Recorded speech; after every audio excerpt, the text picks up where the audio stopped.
خد بالك أنا لسه مقاطع ما باجيبش بيبسي وشيبسي وبرسيل واريال، باجيب دايما البديل المصري.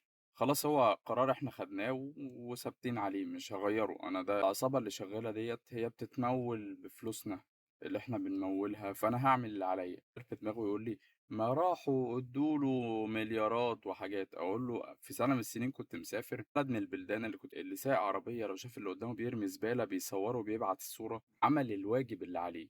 نفس الكلام، أنت بتعمل الواجب اللي عليك، أنت بتقاطع، أنا قاطعت، ده الواجب اللي عليّا. أروح أقول لك أصل أنا هاقطّع، هاقفل الباب وأقول له باشا ما تفتح عليهم، تفتح كلام عيال وتفاهة، ويعني إحنا دماغنا أكبر من كده.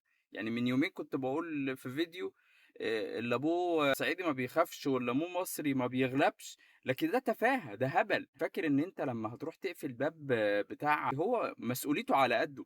يعني هيروح يفتح باب.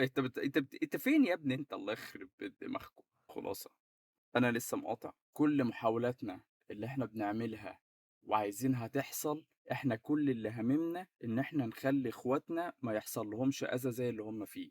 ما حدش موافق على الأذى ده خالص، بس إن أنت تشتغلني وتقول لي تعالَ دخّلهم عندك في سينا.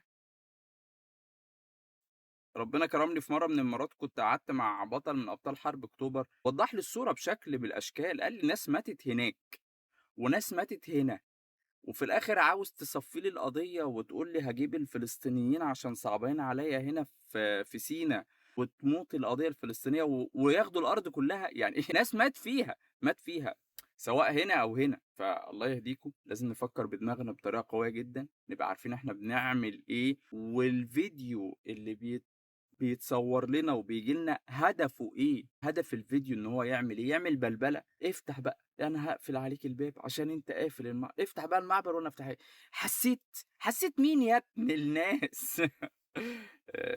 أنا لسه مقاطع، وهافضل مقاطع، ومش عايز ناس تنسى المقاطعة، لأن ده واجبنا اللي في إيدينا اللي نقدر نعمله ويكون ليه تأثير.